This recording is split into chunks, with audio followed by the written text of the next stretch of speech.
todo me va a salir bien porque ya identifiqué las estrategias del diablo. Me puso el alcohol y las drogas y la pornografía y la tranza y ya renuncié a todo eso.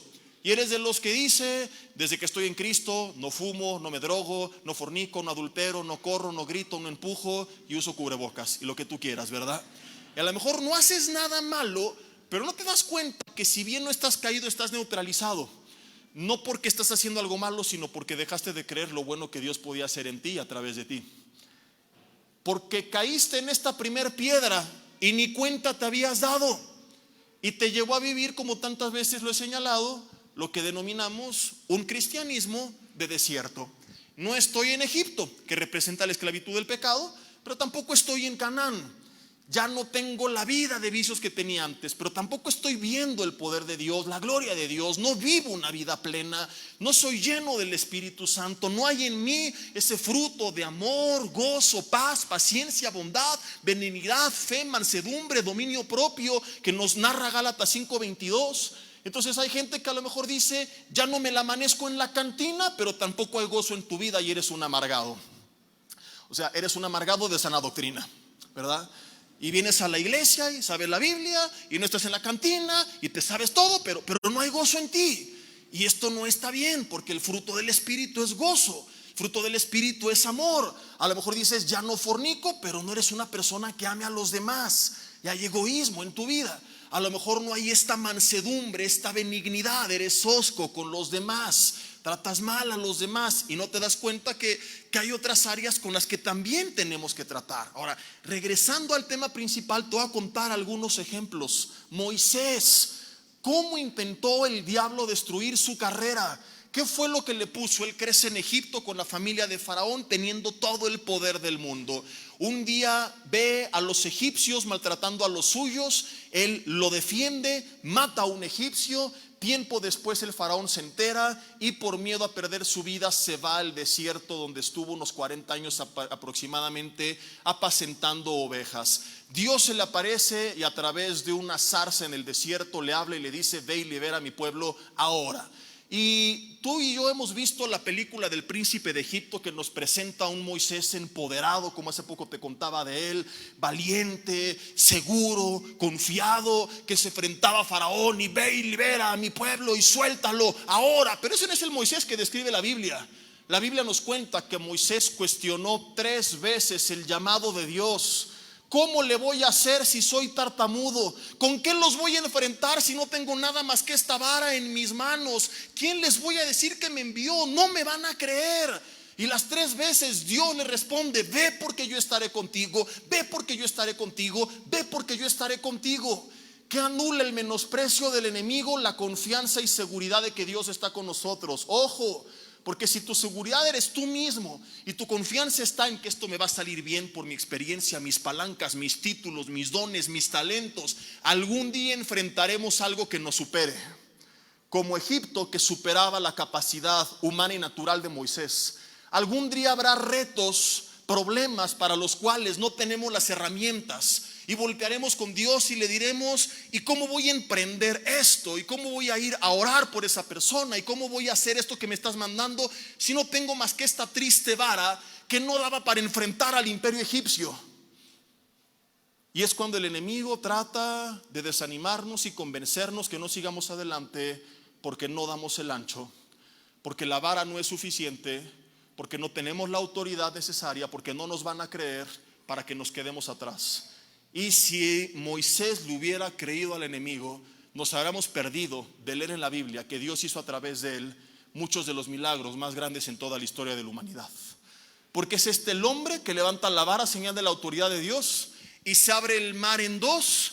Y hay evidencias arqueológicas de que esto no es un mito, una leyenda, que en realidad el pueblo de Dios fue salvado y rescatado milagrosamente por el poder de Dios, pero su líder era Moisés.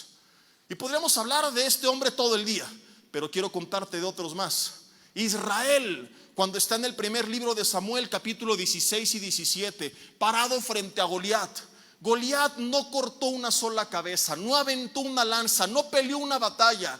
Lo único que tuvo que hacer para tener, escúchame, a un ejército poderoso, con el favor de Dios, el ejército que David escribe como los escuadrones del Dios viviente. No eran los aleluyos, era el ejército de Dios, del Dios viviente, no de una estatua, de una piedrita, de una imagen, sino del creador de todo, paralizado 40 días, preparados para la guerra, pero sin pelear. Y para mí este es un cuadro a veces de la iglesia moderna. Armada, sabe la Biblia, tiene cursos, capacitaciones, la espada del Espíritu. Somos bien escandalosos como ellos, daban el grito de guerra. Entonces yo me paro un domingo y les digo: ¿cuántos creen que tenemos la victoria en Cristo? Ustedes dirían: aleluya, ¿verdad? Pero el ruido no hace nada. El diablo con ruido no se espanta. Y a veces se requieren dar pasos más adelante, más allá que solamente gritar. Y se hacen congresos y seminarios y empieza la gente a hablar y hacer un escándalo. Pero si eso no trascienda fuera de nuestras cuatro paredes, aquí se va a quedar nada más, en un rato de un bonito momento emocional, pero nada más. Y así estaba el ejército de Israel, porque Goliat simple y sencillamente les decía: ¿y para qué se han puesto en orden de batalla ustedes, los siervos de Saúl, que ni saben pelear? ¿Que no ven mi tamaño? Y menospreciándolos, los tuvo paralizados 40 días. Y no llegó a 40 años porque llegó David y enfrentó a Goliat. Y así a lo mejor ha habido cosas para las que tú te has preparado, por las cuales has orado, pero esa voz a la mitad del camino te dice: ¿tú leer la Biblia? Y hablarle a otros y enseñarle a otros, que invitaron a nuevos grupos Conexión y te invitaron que si tenías tiempo te animaras. No, hombre, pues esto no es para ti. Tú de toda la Biblia, no, eso es un resumen de 10 minutos. Yo creí esta mentira por años y te lo he compartido. Tú orar por otros y que sean sanados. ¿No te acuerdas que cuando oraste por tu gripe ni de eso sanaste? Entonces te has perdido de ver el poder de Dios, porque esa voz a la mitad del camino te dijo que no ibas a poder. Y mi pregunta no es si lo lograste o no, sino si al menos lo intentaste. Y la tragedia no es que no lo logramos, sino que ni siquiera hayamos creído que lo podíamos hacer y que no lo hubiéramos intentado. Eso sí es trágico. Es como hablar de un equipo con el mejor director técnico, con la mejor preparación, pero que tuvieron miedo de salir a la cancha. Y el problema no es que perdieron, ojalá hubieran salido y quedarse en el suelo y perder con la mirada en alto, pero que ni siquiera salgan del vestidor. Ese es el problema. Y esto es lo que el enemigo va a tratar con nosotros. Digo que es el menosprecio de la primera estrategia, porque él sabe que una vez que tú lo intentes, escúchame, no te va a poder parar. Porque él sabe que su poder en contra tuya está limitado a lo que Dios le autorice, no te puede tocar sin tu autorización. Entonces, como sabe que si tú lo intentas no te puede parar, lo que va a tratar de hacer no es pelear contra ti, sino convencerte que no lo intentes. ¿Me explico? Hacerte creer que no vas a poder, no porque no puedas, sino porque él sabe justamente que es lo contrario, que tan sí puedes, que mejor trata de convencerte que ni se te ocurra. Y es lo que hizo Goliat. Si tan valiente, ¿por qué no peleó con su ejército? Si tan buenos y tan malos el pueblo de Israel, ¿por qué no se lo surpieron? ¿Por qué perder 40 días de su tiempo? Porque Goliat sabía a quién se estaba enfrentando, no era tonto, y entonces él mejor trató de paralizarlos a través de palabrerías. Hasta que llega David y se los surte, y conoces el resto de la historia. Entonces hay cosas que el enemigo te ha convencido y no has intentado. Has tenido miedo de presentar ese examen. Has tenido miedo de presentar esa entrevista. Has tenido miedo de al menos empezar a hacer un estudio de mercado para ver ese negocio. Y no estoy predicando bellas locuras, veas lo que se te ocurra, no. Hablo de emprender aquello, dije al principio, que a través de la dirección de Dios en su palabra y en oración, estás seguro que Él te está mandando a hacer. Y si no estás seguro, que al menos lo estás poniendo en oración. Y es distinto no intentarlo porque dijiste Dios me confirmó que no, a no intentarlo porque dijiste no lo voy a lograr. No, hombre, me acerco a esa chava y ni caso me va a hacer, a menos que Dios la haga ciega en el nombre de Jesús. Yo pensé estos años de mi esposa, pensé, me acerco, no me va a hacer caso y míranos nada más. El Señor le hizo ciega en el nombre de Jesús. No, no es cierto, le enseñó lo guapo que era. Y aquí estamos y lo que nos hubiéramos perdido si me hubiera quedado con esa idea y no me hubiera acercado. ¿Cuántas bendiciones a veces nos perdemos? No porque fracasamos en la batalla, sino porque ni lo intentamos. A Jeremías lo mismo, uno de los profetas más grandes del Antiguo Testamento. ¿Y sabes qué le dijo Jeremías cuando Dios lo llamó? Capítulo 1 del libro que lleva su nombre. No sé hablar porque soy niño. No, yo no voy a poder. ¿Cómo voy a predicar tu palabra? ¿Cómo voy a ir y hablarle de ti a mis vecinos? ¿Cómo voy a ir a dar un estudio bíblico? No, yo no puedo. Y le dice, no digas soy un niño. Y toca sus labios y le dice, he aquí he puesto mis palabras en tu boca. Y van a pelear contra ti, pero no te vencerán, porque yo estoy contigo para librarte, dice Jehová. Y esto es fascinante. Toca sus labios y le dice, he puesto mis palabras en tu boca. Es decir, junto con el llamado vino la capacidad. Junto con el llamado vino la habilidad. Entonces nuestra pregunta no tiene que ser jamás lo voy o no a lograr, sino quiero o no Dios que lo haga. Y si estás seguro que viene de Dios, Dios te va a dar todo lo que necesitas para que se cumpla lo que te está mandando a hacer. Solamente algunos la cacharon, otros siguen ahí. Le manda a hablar y dice no puedo. Y toca sus labios y le dice, he puesto mis palabras en tu boca. Viene el llamado junto con la capacidad. Porque sería absurdo imaginar que Dios nos manda a hacer algo para lo cual Él no nos habilitó para llevar a cabo.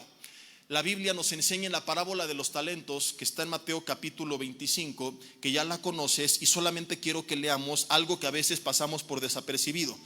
Ya conoces que uno recibió 1, otro 5 y otro 10 talentos, que uno lo enterró y que los otros lo multiplicaron. Y nos enfocamos en el resultado, pero nunca nos fijamos en esto. Versículo 14 dice, porque el reino de los cielos es como un hombre que yéndose lejos llamó a sus siervos y les entregó sus bienes. A uno dio 5 talentos, a otro 2 y a otro 1. A cada uno conforme a su. Cuando Dios te da algo es porque sabe que te ha dado también la capacidad. Y por eso le reclamó. Por eso le dijo, ¿por qué no lo multiplicaste? Porque sabía que le había dado la capacidad. Sería absurdo reclamarle para algo que no lo capacitó. Imagínate que un padre tiene un hijo.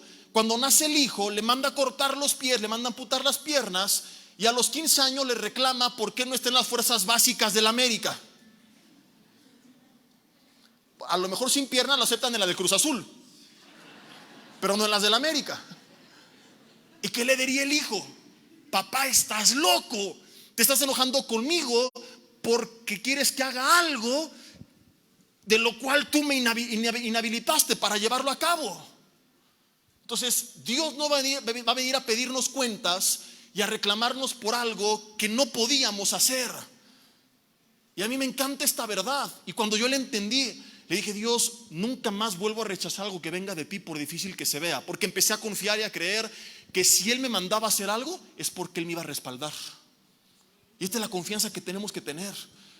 No es una autoconfianza. Eso ya no es fe, eso es soberbia. Y de eso hablaremos al final.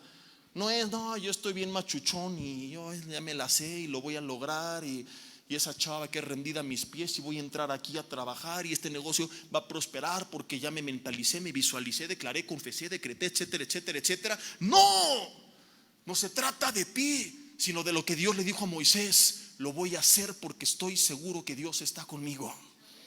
Es lo mismo que David le dijo a Goliat. No le dijo te venceré porque soy experto tirando con la onda, aunque lo era.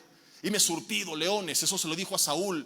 Pero a Saúl también le dijo, Dios me va a entregar este gigante. ¿Y qué le dijo a Goliat? Jehová te entregará en mis manos. Y es la confianza que tenemos que tener. Y cuando tú estás seguro que estuviste orando, que eres un hombre o una mujer de Dios, que vive en la presencia de Dios, que conoce su palabra y estás emprendiendo no conforme a las locuras de tu corazón, sino según su consejo y su voluntad, tú te paras frente a cualquier tipo de adversidad, de menosprecio, de piedra que venga a la mitad del camino a preguntarte ¿quién eres? Hijo del Dios viviente, escuadrón de Jehová de los ejércitos, ese soy y por eso vengo en contra de ti. Así que te quitas de en medio en este momento y sigues adelante y no te para esta piedra, porque confías en que Dios te está respaldando.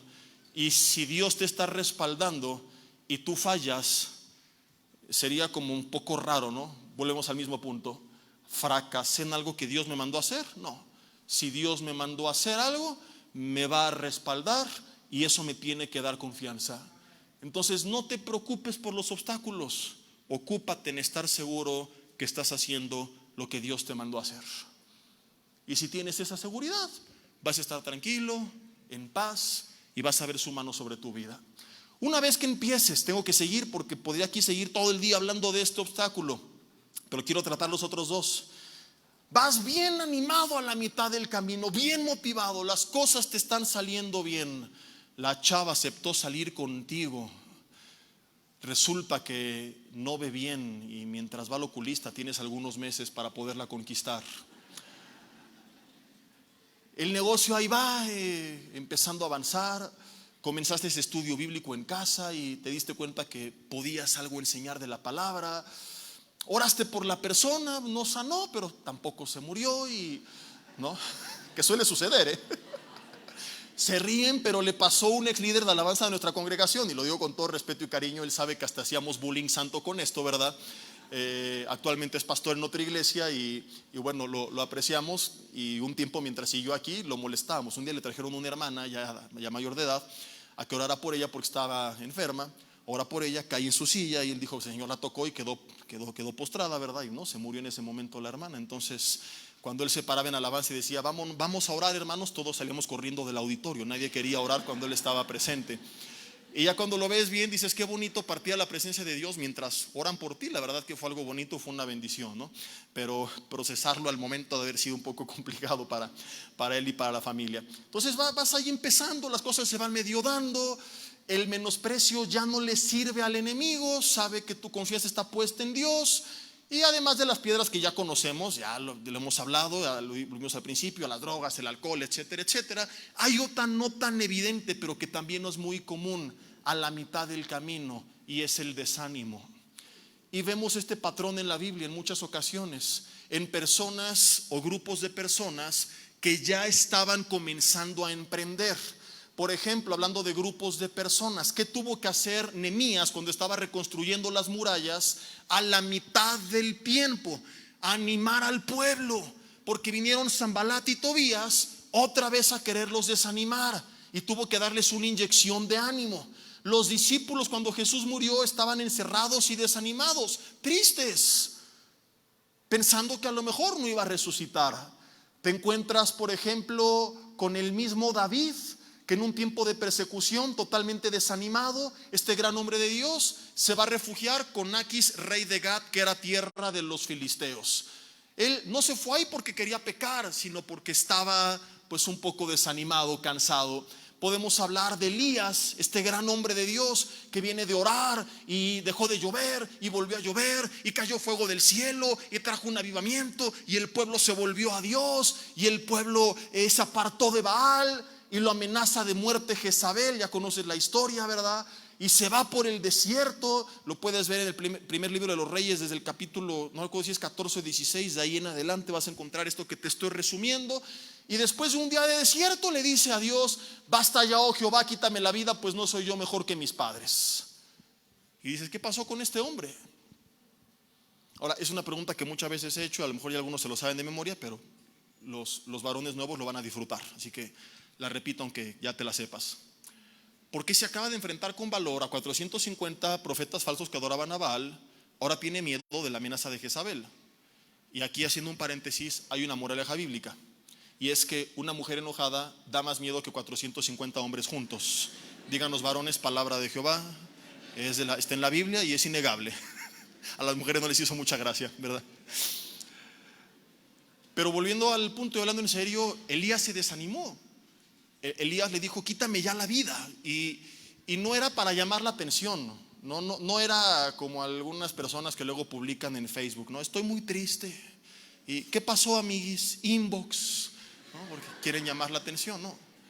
La Biblia dice: deseando morirse, que viene del hebreo shael, que significa pedir, requerir, demandar. En verdad, el hombre con tendencias suicidas le dice: Dios, ya no quiero seguir viviendo, hundido en una depresión tremenda.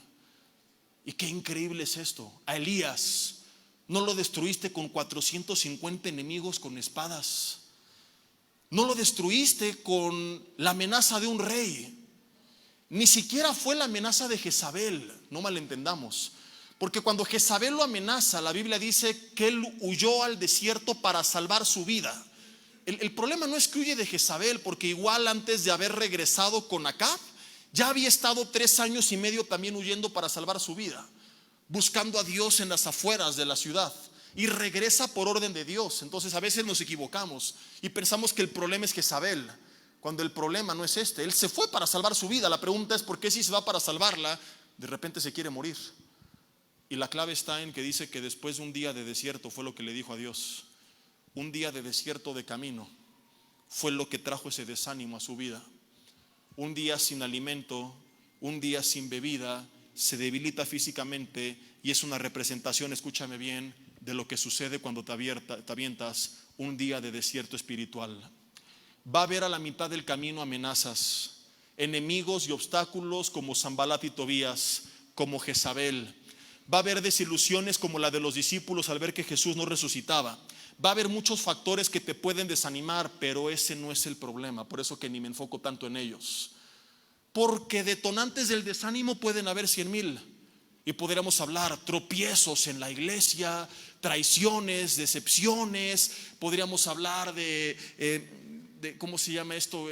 Decepciones amorosas y crisis y enfermedades por los cuales la gente se desanima. Pero realmente todo esto no nos puede desanimar si nos mantenemos en medio de la adversidad, en comunión con Dios, en la presencia de Dios, donde va a haber gozo, donde va a haber paz y el fruto que ya explicamos hace rato.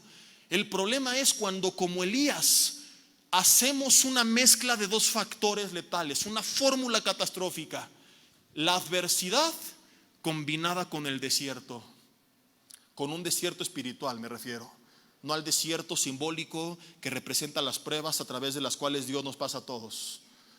Entonces, una cosa es un desierto en el sentido de una prueba por la cual vas a pasar, pero en medio de ese desierto no puedes juntar otro desierto, que es el desierto espiritual, porque entonces te quedas sin la fuerza necesaria de parte de Dios para cruzar por el desierto físico. ¿Me estoy explicando?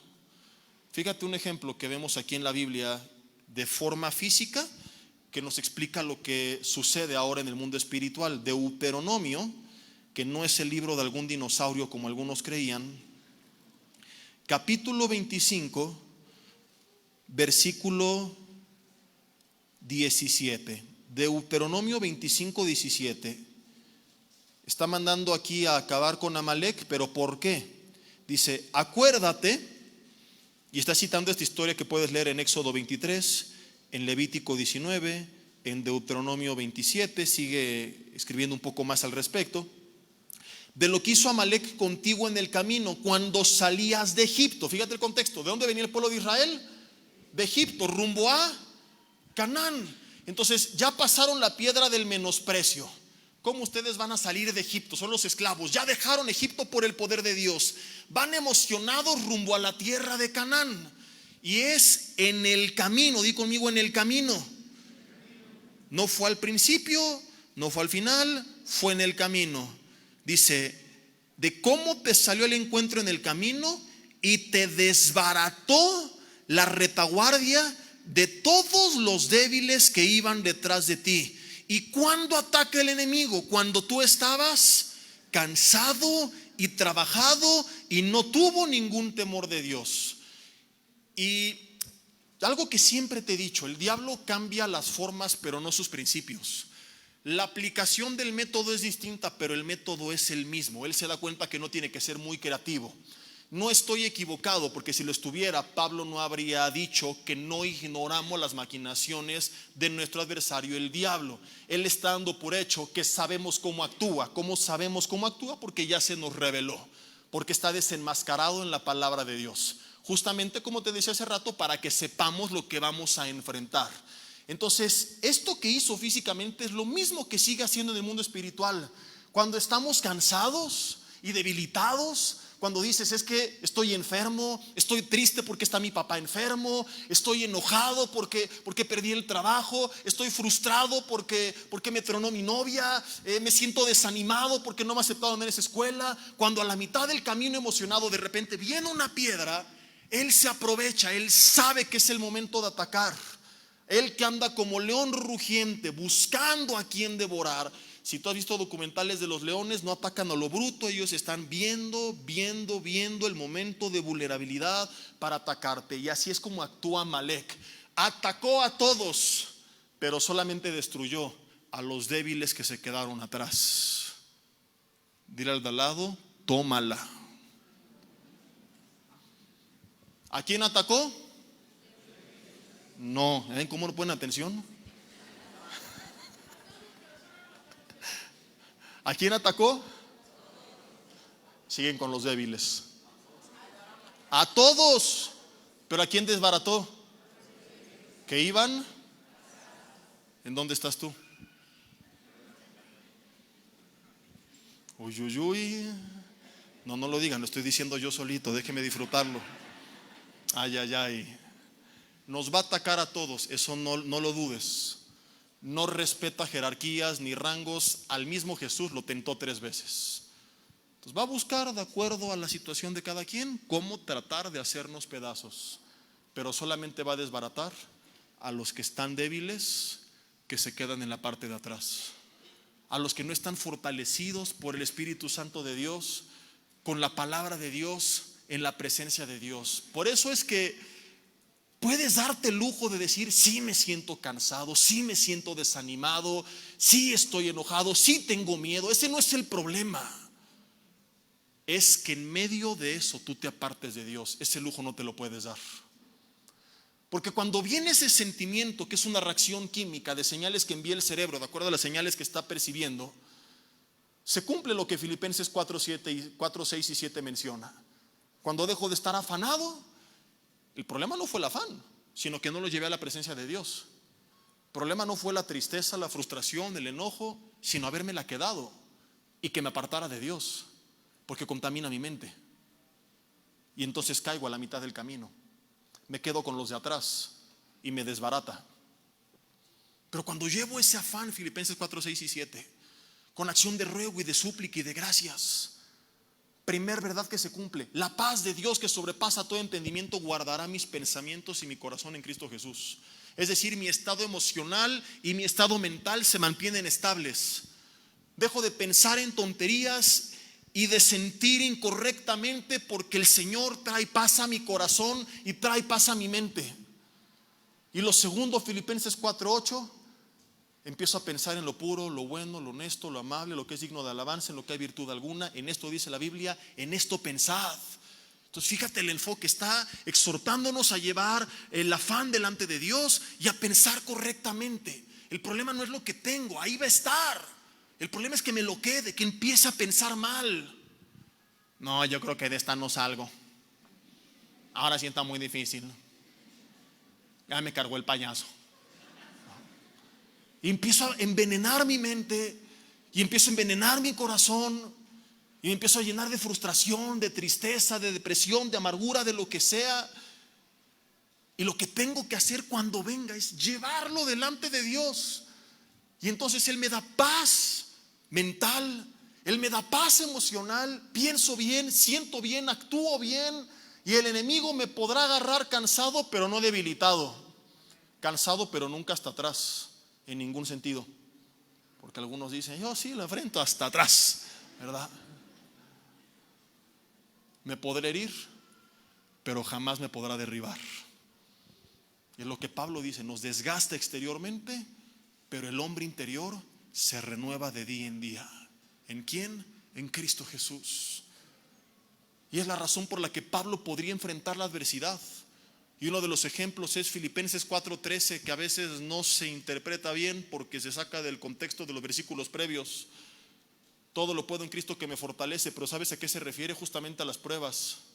Porque él dice: aprendido a tener contentamiento cualquiera que sea mi situación. Sé vivir en abundancia y también sé tener necesidad. En todo y por todo estoy enseñado. Entonces lo que él está diciendo es: ni me envanezco, como lo veremos en la tercera y última piedra, cuando me está yendo bien, ni tampoco me deprimo cuando le estoy pasando mal. Porque esté arriba o esté abajo, hay algo que no cambia: Cristo es la fortaleza de mi vida. Es ahí donde entra, porque todo lo puedo. Y todo no es universalmente todo lo que se te venga a la mente, sino en este contexto es todo. Ya sea mantenerme humilde en la prosperidad o firme en la necesidad, todo lo puedo en Cristo que me fortalece. Entonces yo tengo que estar a la mitad del camino, y al principio del camino, y al final del camino, por todo el camino. independientemente de los altibajos emocionales, mentales de los adversarios, siempre fortalecido en el Señor y en el poder de su fuerza, siempre en su palabra. Entonces, mis hermanos, ¿qué hace mucha gente cuando está triste? Dice: hoy no tengo ganas de ir a la iglesia, no me siento de ánimo. ¿Quién te dijo que tenías que venir cuando tenías ánimo? Es cuando más que nunca tienes que estar aquí. Y hasta quédate a los 3 servicios. ¿Para qué te regresas a tu casa a ver Netflix? O me dices que lo que ibas a hacer el resto del día era muy productivo, ¿no? Ay, pero las 3 alabanzas, pero es la misma canción. ¿Y cuántas veces has oído la de Shakira que le canta a Piqué?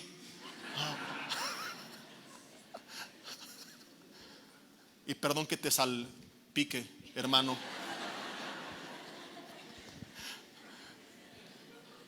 Entonces, claramente vemos déjeme tomar agua para salir de este modo, porque ya.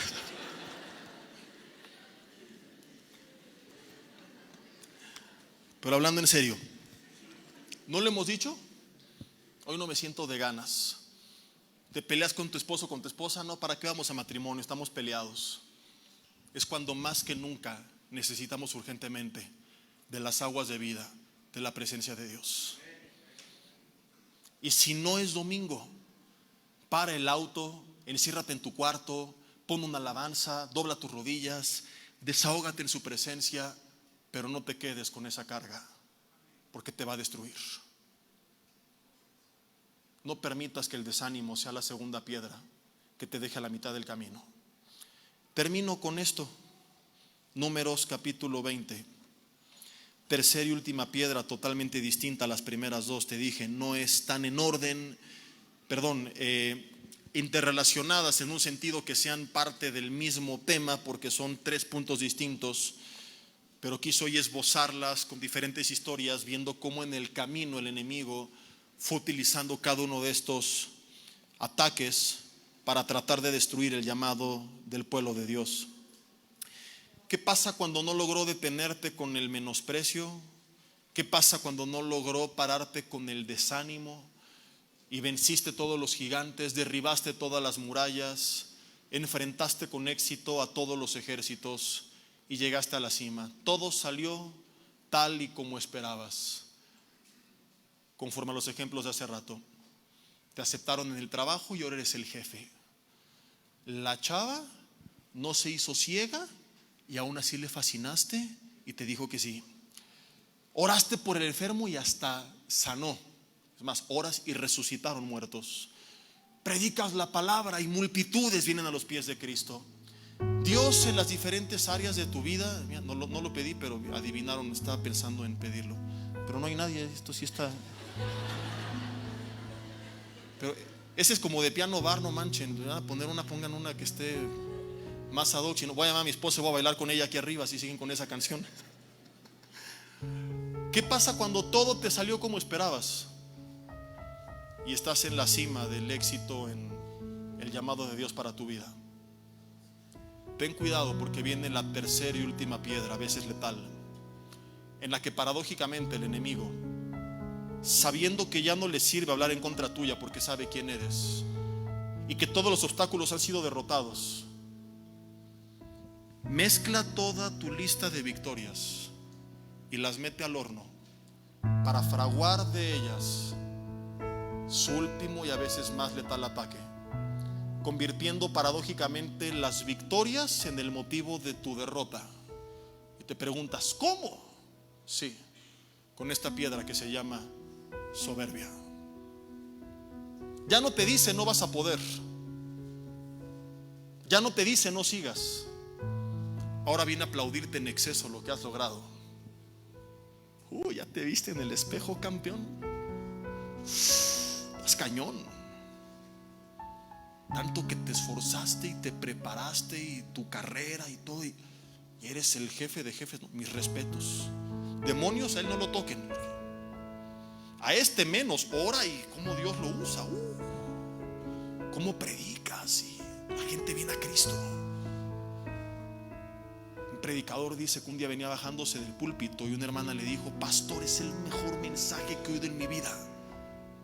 Y el predicador le dijo: el diablo hace un segundo me acaba de decir lo mismo.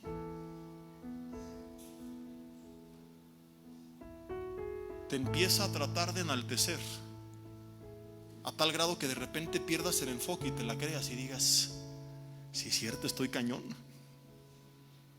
Mira nada más quién soy, la familia que tengo, el coche que manejo, la casa que compré, la empresa que forjé, el título que me gané, la iglesia que he formado. Y tienes a mucha gente que durante años soportó todos los obstáculos, menos el último, el éxito. Entre ellos, Moisés, que superó el menosprecio, pero no pudo con la vanidad. Te resumo Números 20 del 1 al 11. Léelo en casa. Días antes de entrar a la tierra de Canaán, al final de su ministerio, el pueblo se queja por falta de agua. Él va y ora con Dios y Dios le dice: habla a la piedra enfrente del pueblo y daré agua. Moisés junta al pueblo y les grita: oíd ahora, rebeldes. Toma la vara y se surte a la peña, le pega 3 veces, pa, pa, pa. Les pregunta: ¿os hemos de hacer salir aguas de la peña? Y por la gracia de Dios salió agua de la peña, pero él no entró a la tierra de Canaán. Moisés, por cuanto no me santificaste delante de este pueblo, te digo que no vas a entrar a la tierra prometida. ¡Qué fuerte! Y aquí es otra gran historia, ¿no? Y enseñanza. Muchos dicen: qué injusto Dios con Moisés. No, al que mucho se le da, mucho se le pide. Vio demasiado, recibió demasiado y no estuvo a la altura al final. Vio además que no es un mártir, ya iba a entrar prácticamente para verla, y estaba grande y no le quedaba mucha vida como para poder pelear, etcétera. Y la vio de lejos, pero no entró. 2 errores. 1, cuando Dios le dijo: grítale al pueblo. Jamás. Dijo: habla al pueblo, habla a la peña enfrente del pueblo. Pero el hombre se creyó tan importante que dijo: puedo gritar y no pasa nada, soy Moisés, llevan 40 años dependiendo de mí, me necesitan, soy su líder. ¿Qué le dijo Dios? Habla a la peña. ¿Y qué hizo? Se la surtió 3 veces. Él pensó que era tan grande que podía hacer las cosas de Dios a su manera, y que era tan indispensable para el reino de los cielos que no pasaría nada.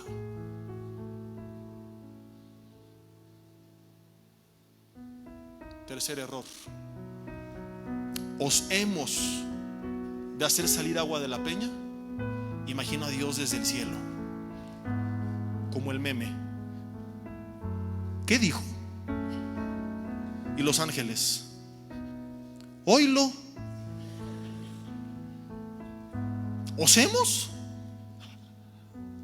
A ver, Moisés, ¿y a ti quién te invitó a la fiesta? O sea, somos amigos, pero ¿desde cuándo compadres? Entonces él perdió un poco de vista este enfoque. Él era instrumento en manos de Dios, pero el poder venía del cielo, no de sus manos. Y se atribuyó a sí mismo el poder de lo alto. Y así a veces nos pasa. Hay gente que se envanece tanto con la bendición de Dios que llega a pensar que se la ganó por mérito o que se la merece. Hay gente que se ha creído con la autoridad de dividir iglesias. Hay gente que se ha creído con el derecho de hacer fraude a las iglesias. Hay gente que de repente se envanece tanto de tanta autoridad y tanto poder que piensan que tienen el derecho de tirar la palabra de Dios a su basura y hacer las cosas a su manera, y que no va a pasar nada porque son indispensables. Y si algo es cierto es que aunque Dios nos quiere usar a todos, ninguno es indispensable. Y Él va a hacer su obra con nosotros o sin nosotros. Y Moisés, por el orgullo y la soberbia, no entró a la tierra de Canaán. No en vano que Proverbios 16:18 dice, si tú quieres confirmación explícita de esta verdad, para darte cuenta que no es una alegoría mal hecha, sino una realidad. Proverbios 16, versículo 18 dice que antes del quebrantamiento es la soberbia, y antes de la caída Yuhu, la altivez de espíritu. Y no es necesariamente la soberbia, hablarle mal a los demás, ¿no? Eso es ser altivo con los demás, eso es ser prepotente. La altivez de espíritu es justamente lo que le pasó a Moisés. Es lo que le pasa a mucha gente en la iglesia moderna. De repente somos tan bendecidos, tan usados por Dios dentro o fuera de la iglesia, que pensamos que ya no necesitamos tanto de Dios. Hay gente que ya no ora, dice ya todo lo sé hacer, no es necesario orar. Incluso en el ministerio, personas que antes buscaban su presencia, antes de adorar, antes de enseñar, su dirección, ya tengo tablas, ya ensayé, ya lo preparé, yo solo largo. Y tú puedes haber técnicamente preparado la mejor canción, homiléticamente preparado el mejor mensaje, pero sin la presencia del Espíritu Santo moviéndose abajo, tocando cada corazón, solamente habrás hecho ruido. Y como dice el perro Bermúdez, uf y recontra uf, porque es una gran verdad. Separados de nada podemos hacer. Y esta es la altivez de espíritu, pensar que tú puedes. Y así como pasa adentro, también afuera. Tendrás la gran empresa generando millones, pero no tendrás el gozo para disfrutar de esos millones. Necesitamos de su gracia para disfrutar lo que tenemos, para ver su mano en lo que hacemos. Y eso no viene cuando hay altivez de espíritu. Cuando hay altivez de espíritu, lo que sigue es la caída. Entonces comienzas seguro de que Dios está contigo, pero terminas convencido que Él fue el que te llevó ahí, porque a muchos se les olvida. Le creyeron al principio, pero lo olvidaron al final. Y qué paradoja que el Moisés que cuestionó 3 veces su persona y que se creía incapaz, al final se va del otro lado completamente. Y el que decía yo no puedo, de repente cree que es el autor del poder de Dios. Y a mí me enseña cómo una persona se puede perder si no está consciente de estas 3 piedras en el camino: el menosprecio al principio, el desánimo al final, a la mitad, la soberbia al final. Ten por seguro al principio que Dios está contigo. Busca su dirección para hacer lo que Él te mande hacer. A la mitad del camino no te sueltes jamás de su presencia. Y al final, cuando estés arriba, nunca olvides que todo es por gracia y que seguimos necesitando de Él. Amén.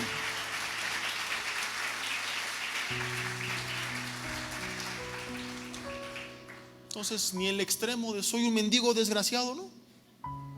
Sé consciente de quién eres, de lo que tienes y quién está contigo, pero nunca olvides por quién somos todo eso.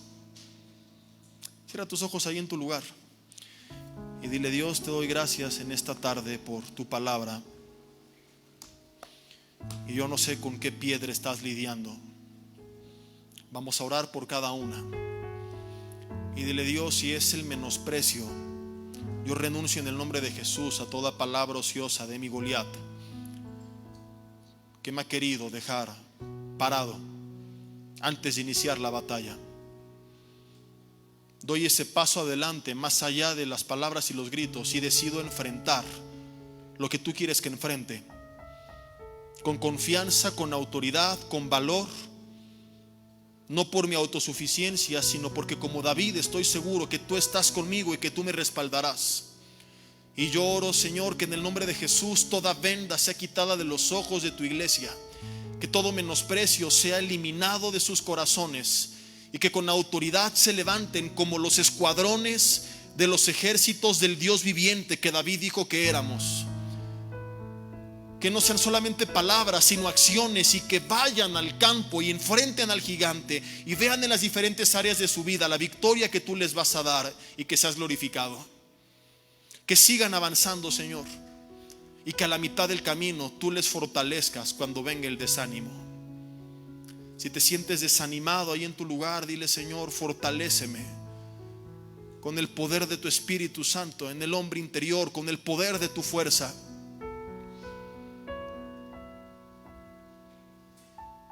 Dile: Señor, avívame. Y de forma simbólica levanta una de tus manos y aquello que es el detonante de tu desánimo, entrégaselo a Dios. No es esta la causa, es solamente el detonante. Ya vimos que la causa fue el desierto.